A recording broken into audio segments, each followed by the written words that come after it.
Welcome back to the Highway 49 podcast. The gang is back together again. We are here for episode 128 of the show. We're going to talk a few different things today. A little bit of Charlotte hoops, their matchup against Davidson Tuesday night, some Charlotte football coming off a loss to ECU and prepping for senior day. And then we're just going to catch up because it's been a while, guys. It's almost a month long since Jay has been on the pod. The reason I know that is that was the Mike Hill emergency pod. So we're coming up on a month ago since that. Yeah, welcome back to the show, man. And yeah, we'll kick it off. Hannah, you're on the spot. We know you don't know, so I'm going to you Dude. first. What's the best thing that you have seen? Well, I guess you always do this, so we can go, what's the worst thing I've seen? That was definitely the Carolina Panthers performance on Sunday. I went to the game, a horrible, horrible showing for the city of Charlotte. They were all there, decked out to support the Panthers, me included, ready to defeat a divisional opponent, and we choked. So not very fun day. It's been rough for the Niners too. But I will say a good thing that I saw is honestly just being back inside Halton Arena was really fun. Um, Being around the people that I don't normally get to see, like Trevor Wilt, Matt Swearad, even Bobby and Joby, who I work with on the broadcast, and just all the people, the show pros that I meet every time I go and work the basketball events and football events. So it was just fun. It was fun to be back, and it just kind of felt like hoops is really back, even though it wasn't the end result. But yeah, that was the best thing that I think I have seen so far this week. Jeremy, what you got for us? Yeah, I'm gonna go with Dune, guys. Again, I thought about it. I was like, why not? Why Dune not? 3 has finished filming as Uh-oh. of yesterday. And now there's 401, I think, days of post-production Ooh. until we get to see it in theaters on December 18th, 2026. Um, I've read Dune Messiah. And I still go back to it and read the last 30 pages sometimes just because it's incredible. And I cannot wait to see it actualized on the big screen in an IMAX theater. So the fact that it finished filming, the fact that one of my favorite, books, stories has been actually put onto like a camera roll, a film roll is just the coolest thing to me. And now we just wait and see when that movie comes out. So the best thing I've seen is Dune. Hunter, how about you?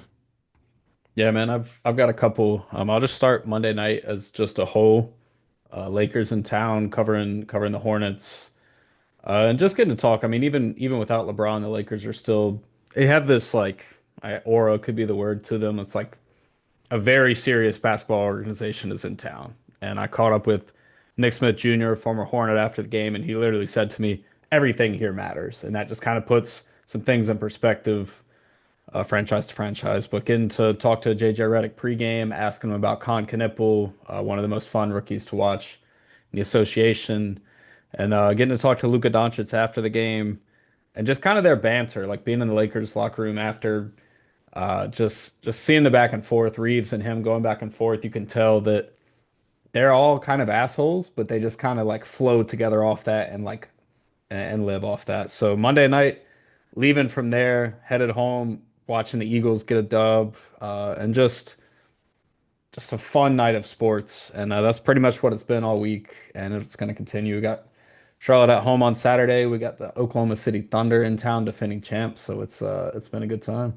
Yeah, I was at the Hornets game with Hunter, and he's like, dude, you will not believe how the Davidson Charlotte game ended. And he gave me like the last 30-second synopsis, the abstract of that game, and I couldn't believe it based off what he said. But Hunter, that game happened. I know Hannah gave a lot of intel on that game too. You guys just walk me through what I missed. Davidson Charlotte, the battle for the Hornets nest.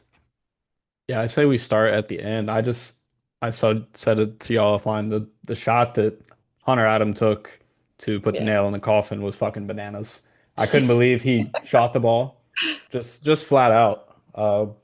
It's kind of a weird situation, and if you were there or you watched it, you know they're like struggling to get the ball in, and they get it all the way down the court.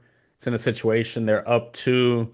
At that point, you're just finding the best free throw shooter, getting them the ball, getting fouled, winning the game at the line.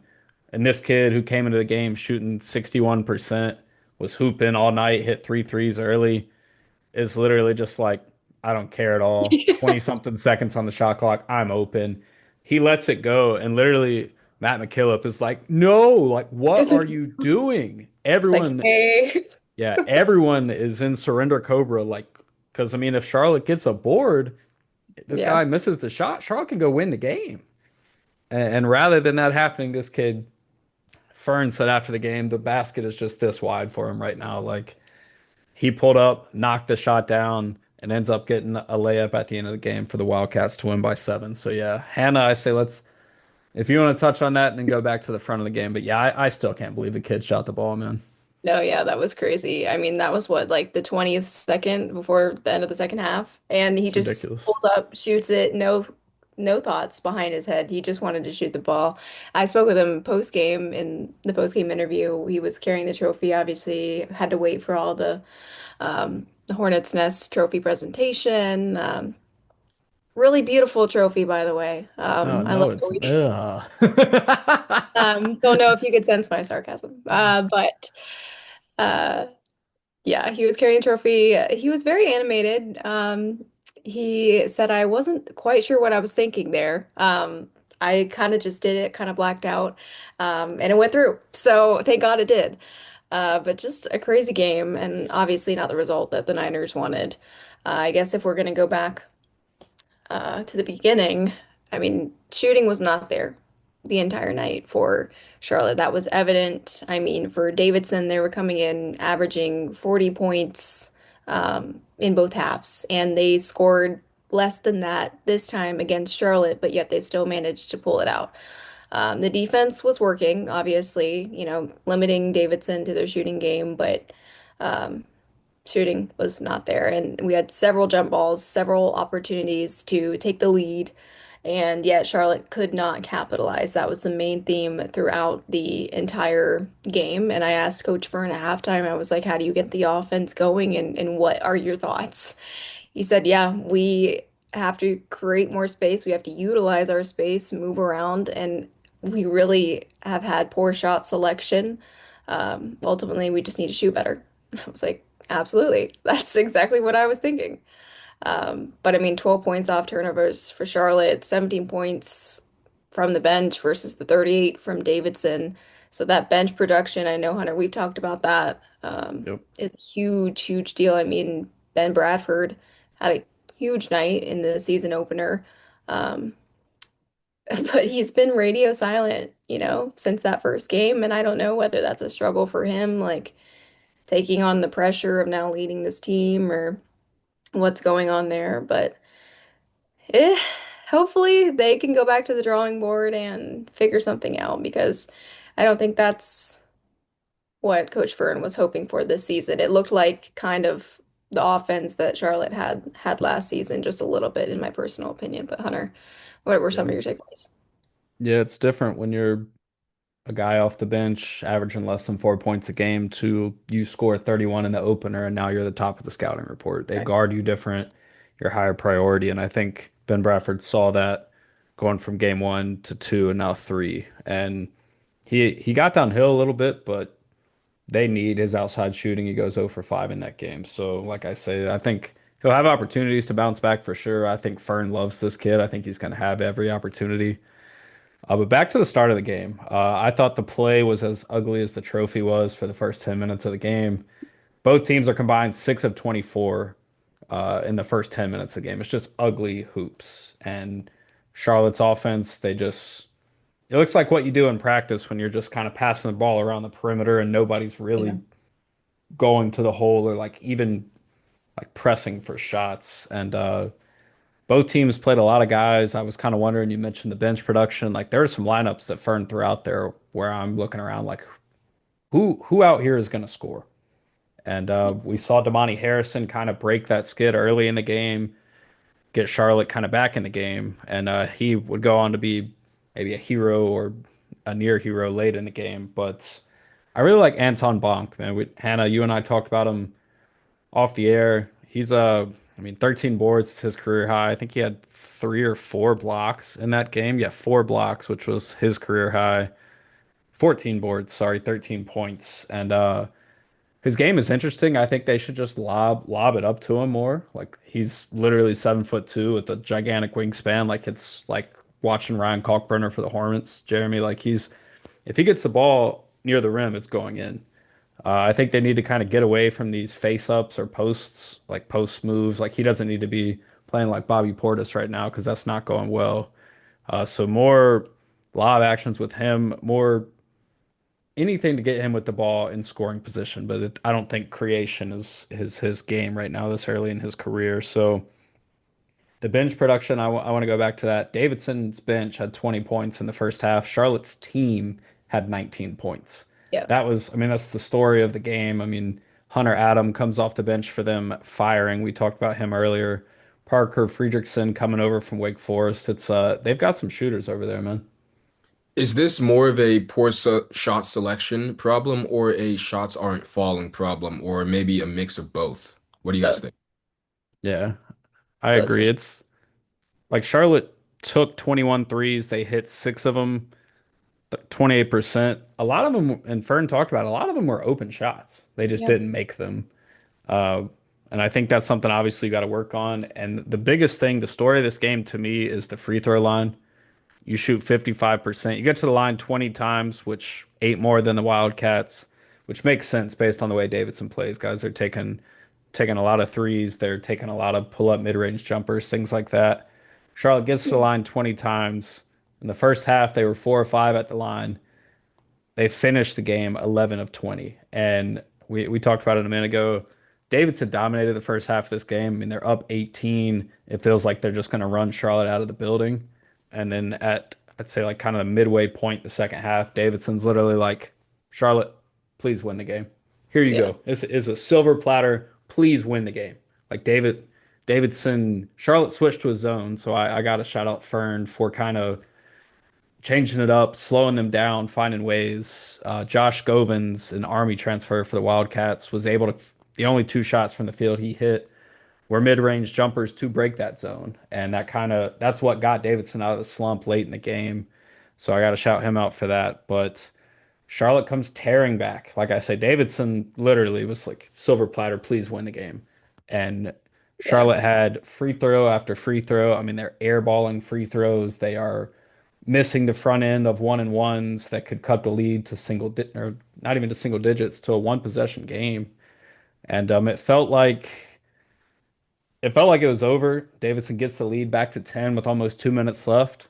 And then Damani Harrison happens. He Yep. connects on two threes in a row. And you look up and it's like, wow, this is a 2 point game with 30 seconds to play. It's anyone's game. And like I say, Hunter Adams says, here, take this, and Like, ridiculous three ball. Uh, After the game, it was funny hearing from Fern. Fern said Hunter Adam has some big kahunas. They're New Zealanders, so they seem to have Fern had a ton of respect for him and his game. And Matt McKillop talked a lot about it too. Like he literally said, I cannot believe he shot that ill-advised shot that he said, and I quote, he's not Hunter Adam is not someone I can tell to not shoot the ball, except for tomorrow when I tell him never to do that again. So, yeah. He's also one of the only few on his roster that is kind of a college outlier. He was one of the few returners and has kind of grown up in the program. So obviously he has a ton of trust in him. But as a coach, you're thinking late in the game when he pulls up to shoot that three, he's like, oh gosh, just hoping and praying that he makes that shot. Yeah, college rivalries in today's day and age are very different because it felt like in the past you would play a certain player for X amount of years over and over again in a matchup. But now it's more of like the coaches rather than the players. Where now you have Matt McKillop, who's been a staple there for a few years, and now you have Aaron Fearne, but all the players are just a carousel. So you don't have the same guys that you might have had from last year. So it is interesting to see how these teams are competing, but also don't really have much of a scouting report on each other like maybe they used to in the past. yeah, and Fern has advocated. I mean, he said it to Hannah and I on this pod. They should play twice. I completely agree. And one thing I do want to discuss, and I think we can open this up for Hannah as well, but there were almost or a little less than 4,000 fans at the game that or Tuesday night. and Fern mentioned wanting more. And I've seen a lot of people kind of backlash and say, well, if you want more there, play better. I'm kind of on Fern's side. I mean, Yeah. that's the arena seats like 9,000 people. I don't have the exact number. And it's like, that's your rivalry game. They're right up the road. Like, there weren't really a lot of Davidson fans either. So I'm not pinning this all on the Charlotte side of things. And they're 30 minutes away. But I mean, there's 30,000 students at the school and there's 3,000 people at the game. Literally 10% of that alone. I know the program's not good, or maybe hasn't been good traditionally in the last 20 or so years. They had the 2023 season. Hannah, you were there to document all of that, and it was like you see everyone come rushing back. But I mean, both of these teams were 2-0 going to a rivalry game. Like Mm, it's not like it's winter break. It's not like all the kids are at home. I think that's a spot where that could be maybe not a packed house, but pretty close, at least over 50%. And I'm looking around. And like I think the presentation, like Charlotte put on a good show. Like even at halftime, they had kids sliding across the uh, floor on air mattress mattresses, and surfing. like it was cool. And it was like it felt like something that a serious program would do. Like I say, the presentation. So I want to see more fan support out there, more people like that. I know it's a Tuesday night, but I think I'm kind of with Fern on this. What do you think, Hannah? Yeah, no, I definitely agree. I can see the point of where obviously people want to see the results before they, commit to going all the time and packing out the place. But at the same time, they were coming in 2-0. And this was a huge rivalry game. It's a game that's played every single year, a crosstown rivalry. And so you would think that on a Tuesday night when kids are out of class that you would go and you would support your team. And I think that crowd noise is a huge difference maker, especially like for the team. Because as soon as we got on the free throw line, I loved, Mhm. honestly, this shout out to marketing for the I forget what they called it, but it was like a generator on the video board for, certain crowd noises or what they could do. I thought it was helpful. I thought it was really fun, a new addition, and the crowd really did get into it. And once the crowd got into it, they kind of got into Davidson's head just a little bit. A few times they missed the free throws. So I think that the crowd plays a huge component into wins and losses, whether people think that or not. I know it's the production ultimately on the court as well as the coaching, but at the same time, like you got to be behind your team. And I'm not saying that Niner Nation isn't loyal because they are, but at the same time, like you have to be able to support the team as well to see the fruits of their labor and your fruits of your labor, as a fan. Yeah. So I'm definitely kind of on his side, but I can see the other side too. Yeah, and like I say, I mean, this team showed some flashes in this game. I mean, I think Davidson's a decent team this year, and Charlotte's got a big test with Virginia Tech Sunday. I do want to talk about a couple more players. I really like the Zane Mingo's game. He didn't have that kind of high volume shooting night. I don't really think he's not going to take a ton of shots. Kind of more of a facilitator. 5 assists, 5 boards, 7 points, just like a stat sheet stuffer. And I think they're going to need more of that. But it was interesting with Damani Harrison. So your leading scorers, Harrison and Bonk, both have 13 points. You look at Bonk, he plays 32 minutes. And then you look at Damani Harrison, less than 12 minutes of game. And him and Fern were the two available. They're sitting right beside each other. And I didn't realize at first that Harrison had only played just 12 minutes. And they pass around the box score, and I'm looking at it, and Fern's talking about mixing and matching lineups this early in the season, and I'm like, yeah, okay, so how is this kid only playing 12 minutes basically? And Fern talked about kind of the challenges he's had, and I'll plug that audio to make sure to get the quotes right, but it seemed interesting, like almost like him and Harrison weren't on the same page and haven't been since he got on campus. So I'll plug that audio now. On that point, you talk about figuring out who your dudes are. Mindset makes you play 12 minutes tonight, let the team be scoring. What is the mix and match of that this early in the season to try and figure out these are the lineups that work late, these are the lineups that work much better? Yeah, just going through. I mean, there's been tough for Damani. Like, I'm being real with you right now. The last, this move for him is a lot different than what he's come from. Um, Me coaching him every day is a different challenge. Like I'm on them big time. Um, like he can be a game changer for us if he cuts well and just gets his feet set in the ground and just knocks down shots. That's what he can do. That's what he needs to do for us in this with this group. Um, it's just a work in progress for me as well and the staff. Working through things. We've got a couple of guys out injured. Guys are going to come in. Um, you know, you've heard me say this 1,000 times. There's an expectation to perform, and a responsibility to do it. And you're only going to be able to do it if you put the work in every single day. And some guys will move forward faster than others. But when some figure it out, then they can make a real impact on the team.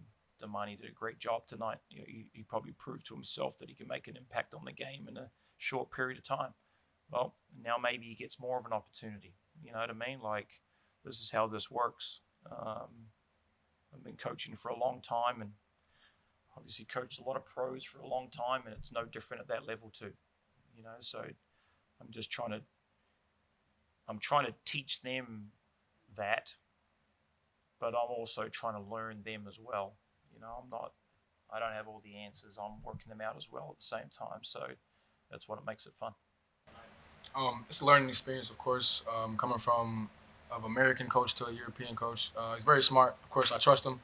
Trust his game plan. Trust what he wants me to do. Trust what he has our plan for the team to do.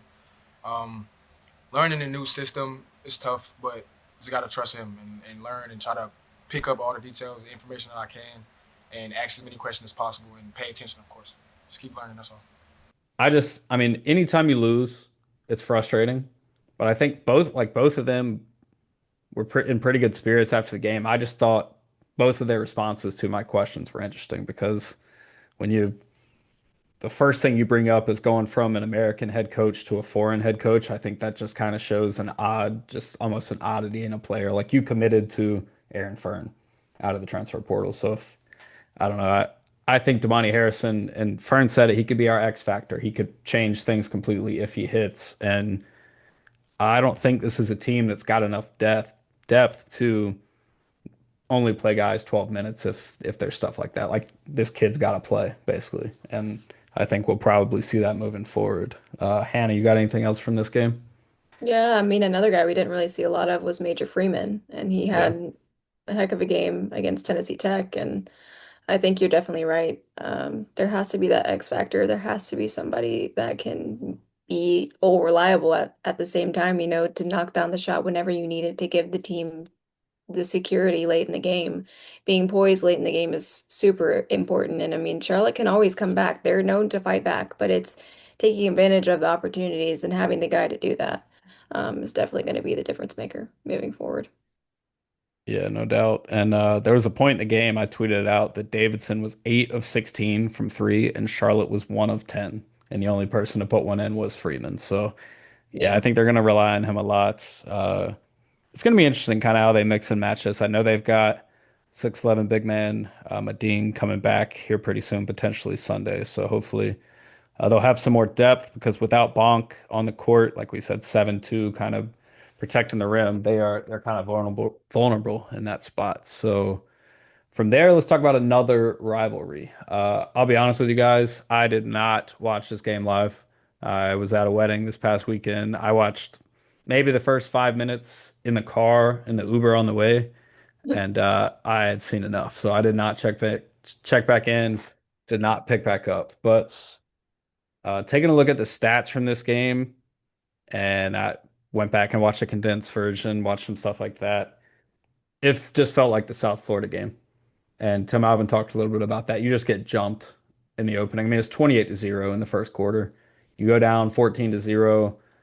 And I talked, I think it was, yeah, with you, Hannah. Like, I wanted to see the opening script from Todd Fitch. I wanted to see them get That on the did not board. Like, happen. they were gonna have to get out in front early, and not at all. I mean, you go, like I say, you go down 14-0, and then you got Grayson Loftus, who has been turnover prone early and then was kind of finding his footing.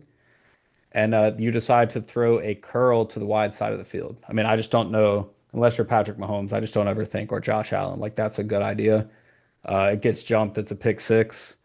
And excuse me, it was 21-0 at the end of the first quarter, not 21 or 28. But it shortly after was 21-0. But I talk about Charlotte's opening drives, how they need to get out and running. They Yeah. go three and out, lose 7 yards on the first drive. They go three and out, the second drive. Then they go pick six. Then they go three and out. Then they go turnover on downs. You're not going to beat anybody like that. Like it's No. I don't know. They it irked me, and like I say, when if you're gonna get you're going into this game as a 28-point dog. If you're gonna pull off an upset, you have to, like I say, you have to jump teams. A team like Charlotte, the best we've seen them look was the last time out against North Texas, where they scored 17 in the first half. Admittedly, like they were able to get back into this game. It's a two possession game in the third quarter. I say get back in the game. They We scored some ECU, points. yeah, they got on Yeah. the board. Go ahead, Jay. I've been yapping forever. No, you're good. What does jump mean to you? Because I'm gonna do like the Hornets thing. When we were there at the game last night, they were like, "Hey, we're gonna start the game off with full court pressure to just trying to put a wrinkle in the game." What's the wrinkle for Charlotte if you're going up against ECU? You know you're the underdog. How do you? I keep hearing like, "Hey, we got to get out to fast starts." How do you get out to a fast start? Are you under the mindset of let's just go deep, or are you trying to say, "Hey, let's stack possessions"? What's kind of your mindset going with how do we get out to that start that we want? Honestly, I feel like we haven't really seen consistency in Charlotte's offense, so I couldn't really give you a great answer on that. Yeah. I mean, we know that Grayson Loftus can throw the ball well. It's obviously throwing it not into coverage is the key.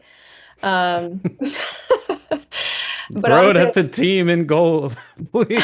I was looking at just the rushing yards because obviously I wanted to know a little bit about the run game, and I was working, so I didn't get to watch this one. But the most rushing yards was 35 from Cameron Smith. So obviously not a lot of running the ball either. So I think if you're Charlotte, you're just looking to get on the board first, and whatever that looks like is just sustaining drives, converting on third down, getting into the red zone. I mean, just make like keep moving forward, I think is what I'm getting at for, a fast start. Not necessarily, first drive, long ball to the end zone, but um, seeing progress there, especially on offense and not getting your defense right back on the field after like a couple minutes. So for me, it's Grayson Loftus is someone that has been turnover happy at times this year. You've seen him kind of find his footing, get him comfortable in this game, get him easy access throws. We've seen a lot of stuff with Javen Nicholas, option routes, things like that. And we knew coming in that this is probably the best defense Charlotte has seen to this point. And they have the best, they allow the least amount of points per game in the conference. They have the best run defense in the conference. So that was the biggest thing all week was okay, if you can't run the ball, what are the short game, quick pass things that can be an extension of the run game? Screens, bubbles, little things like that, ways to Yeah. get your guys, your playmakers in open space. So they started the game with a shot play. Pressure got to not Wilkie, Loftus, and obviously you don't connect on that. They come back, they run the ball. Like I say, you knew you weren't going to do that. You get 1 yard. Now it's 3rd and 9. This is where this team has lived at all season long. And it's that early down unsuccess or what, however you want to say it, early down struggles that leave you in these 3rd and long situations. So Loftus gets sacked. It's 4th and 17. You're punting. You come back literally the next time you're back out on the field. You have the ball. You're starting on your own 6 yard line due to a penalty on the kick return. They go with a handoff. They get to a point where it's 4th and short, and you're finally in that situation where it's like, okay, if you're 4th and short at a decent spot on the field, you go for it. But in this situation, it's 4th and 1 on your 15. You can't. It's too early in the game to do anything like that. Next time your offense is on the field, you throw a pick six and it's 21-0. So it's like everything that they tried to do, I feel like ECU was kind of ready for. And I think that's the type of defense that the Pirates have. Like that's a good football team. And even last year when Charlotte smashed them at home and put 55 on the board, the Pirates rebounded and went to a bowl game. I think they won 8 games last year. So they're in that realm where they can kind of bounce back, and Charlotte just hasn't been there. So pluses on this side, like I said, Loftus was able to kind of find his game. He finishes 20 of 31, 279, and three touchdowns. So after he throws that pick six, like I say, he was able to get it going. You got to wonder with the Pirates defense though, like how much after that is just cover four. Let's play off. Let's sit back, have at it. But Sean Brown, 7 catches on 10 targets, 119 yards and a touchdown. Shout out to him. First time getting in the end zone this season. Nasty catch. I thought he could have had it a couple plays before. He got pushed out, I think, at the 1 yard line. But shout out to him. Javen Nicholas continuing to do his thing. 2 games in a row with a couple touchdowns for him. 90 yards on 3 catches. Uh, Outside of that, there's not a lot going on. Like, I mean, I remember early in the season, we thought EJ Mason was going to be a world beater. Uh, Really, I feel like that connection that he had with Connor Harrell just hasn't carried over to Grayson Loftus. I think Grayson Loftus and Javen Nicholas are probably like that. Like their connection is very good. EJ Mason, 3 catches, 18 yards in this game. The story, Hannah, you mentioned Cameron Smith. They just can't run the ball. And I thought the pass protection did well when we talked about that with Albin at media on Tuesday. But if you can't run the ball, like I said, you're only making it harder for your backup quarterback, Grayson Loftus, to kind of find his footing. So it was a situation where the Pirates got out in front. And when Charlotte did get within striking distance, it's 22-38 in the third quarter. ECU goes right down the field, scores a touchdown, and pretty much puts the game to bed. So tough game for them. Charlotte did turn the ball over. It's a situation though where kind of knew it going in. You had to get out in front early. You had to, like I say, take control of this game early in the game and make the Pirates sweat a little bit, and they just couldn't do it. It's Yeah. like I say, that's the analysis I have from everything I looked into, but uh, it's kind of just what it's been all season. I do think Charlotte's offense is figuring out a little bit, and I remember before the season we thought the defense was going to be the strength of the team. Mhm. That has not been the case. You give up 41 from the defense itself, not including the pick six. So they're coming home Saturday, senior day, last home game of the year, last home game for a lot of the guys that we've covered for the past 3, 4, 5 years. And I want to talk a little bit about that. Start, I guess, open it up to both of you guys. Guys like Henry Rutledge, although he's not playing, guys like Sean Brown, Johnny King, guys that have been around here for 2, 3 coaches. I guess start with Hannah and go to the J. I guess what's it been like covering those guys? And it's crazy that it's kind of wrapping up here pretty soon. Yeah, it's kind of crazy. I feel like we've been covering, Charlotte for quite some time now, and we've definitely gone through several coaches in the span of a short few years. And I mean, obviously, Henry Rutledge is special. I am horribly disappointed and sad for him that this is how his, senior season went. I'm hoping that somehow by some miracle, by the grace of God, like he is healed, recovered, and maybe they can find him another year of eligibility. Um, Sean Brown, I mean, talk about a guy who came back, Yeah. and he hasn't gotten the ball a lot this season. I feel for him a little bit too, because you're wondering, okay, could I have used my extra year to go somewhere else and get more playing time? But he decided to stay at Charlotte. And so you got all of these guys. Johnny King, another guy, also hurt. And he's been a staple for Charlotte for years. A leader, captain, also injured, hasn't been able to play in his final season. So for them, you're just hoping that your team gets a win for you on your final home game inside Jerry Richardson Stadium. Bittersweet moment, obviously, but it's been fun to cover their careers. Unfortunate how some of it has ended up until this point, but you're just hoping that Charlotte can pull one last win out at home.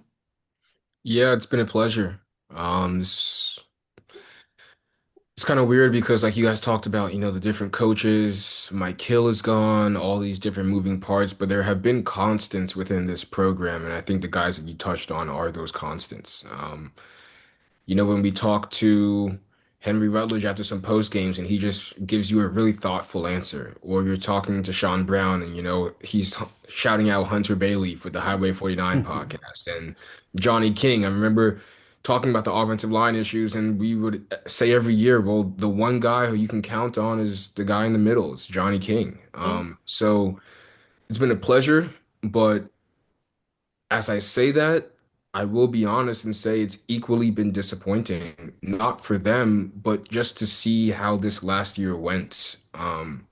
Starting off with Sean Brown, I am on Charlotte Twitter. I do see what these guys are saying, and everyone's saying the same thing we've been saying. Oh, wow, who knew this guy could play football? Who knew this guy was really good? We all did. That's who knew, right? Yeah. This wasn't in the Yeah. closet. This wasn't something that's been stored away. We all knew Sean Brown was a baller.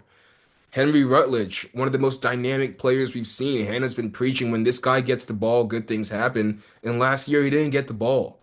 And it's frustrating as I'm taking off the reporter hat and just putting on like the fan hat for a second. Like it's frustrating rooting for these guys off the field and also wanting to root for them on the field and not getting to see them get the chance to show what they can do. I think that's been a little frustrating for me. But overall, I mean, it's been a pleasure and I'm super grateful to be able to say that I watched those guys at Charlotte. Yeah, completely agree. I'm glad they figured out that Sean Brown was good at football. I go back to specifically that North Carolina game because the App State game was what it was. But yeah, had they gotten the ball to number 21 and number 8, uh, they probably score more than 3 points. But that's for another day. They've got a big game Saturday, Senior Day, UTSA coming to town. One of the most hot and cold teams in the conference. Jay, what do you know about them, man? Yeah, I'm gonna go to Charlotte first. I remember when we were at Media Day talking to Albin, he said, "Hey, no matter how the season goes, we want to finish strong. We want to make sure that we go into the off season with some improvement that we can build on going into the following season." So, although Charlotte is 1-8, there are 3 games left, and from your head coach's words, these are all important games that they want to win. I know some of them might be less winnable than others, but there's still games that you have to play on your schedule. So, starting off with UTSA, this team is 4-5. They are in the hunt for bowl eligibility. And their next 3 games are Charlotte, ECU, and Army. Mm. Yep. From this team's perspective, you stop being a Charlotte fan for a second, and now you just want to like morph yourself into a UTSA fan. And what you're telling yourself is the Charlotte game is a must win. If we Yeah. win against Charlotte, then we have to split the two between ECU and Army, which is very doable.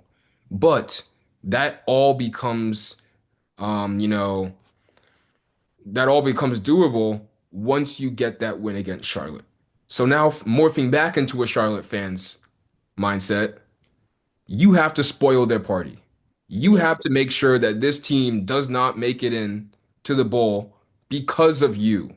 At this point, when there's not many things to like galvanize around and rally the troops for Charlotte, other than let's just spoil another team's day. And I think that's should be the top of the agenda for Charlotte, where, UTSA is going to come in, they're going to say, hey, let's try to beat them down early. Same mentality with ECU, and Charlotte has to punch back.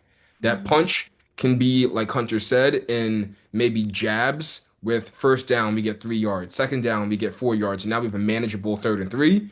Or that punch could be a haymaker with you go deep, but it has to be a punch regardless.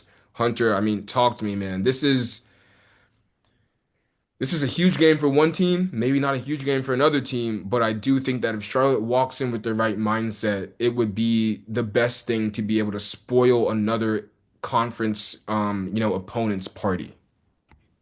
Yeah, and this UTSA team is like one of the most hot and cold teams in football right now. They opening game of the season, they go toe to toe with Texas A&M, who is number Yeah. 3 in the nation at this point. Hannah, I know you said you thought that they could win the title. I agree. Albin said he thinks that they're the best team in college football, A&M. He said that Tuesday, and like I say, the scoreboard, you look at it, you're like, but that game was really close for much of it. Getting into conference play, they lose, close game to Temple. Then they play Rice at home and put 61 on the board against Rice and blow them out. We saw what Rice did to Charlotte. Then they go to North Texas. North Texas dog walks them 55 to 17. They come home and smoke Tulane, one of the best teams in the league, beat them by 3 touchdowns. And I'm like, okay, UTSA is a problem again. They're getting back to this like Jeff Traylor style of football that we've seen back to the Conference USA days.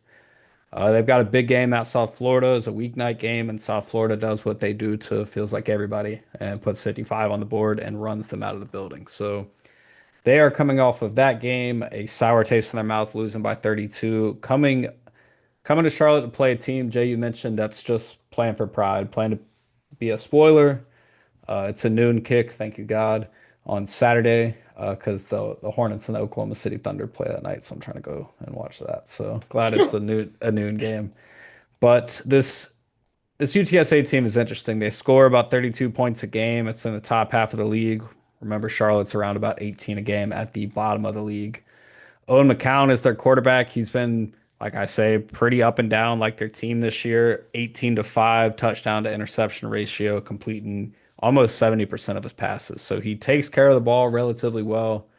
But really their run game, guys, is kind of what I look at. Robert Henry Jr., I mentioned that A&M game. He ran for a buck 77 and 2 touchdowns against an SEC defense in the season opener. And he's kind of continued that performance. Hasn't found the end zone as frequent, but with 18 yards against Charlotte on Saturday, which he could very well get in the first play of the game. He'll have 1,000 on the season, and he's got 9 touchdowns. He's their primary back. And then their receiving room is interesting. They've got a couple deep ball guys. AJ Wilson is averaging over 20 yards a catch.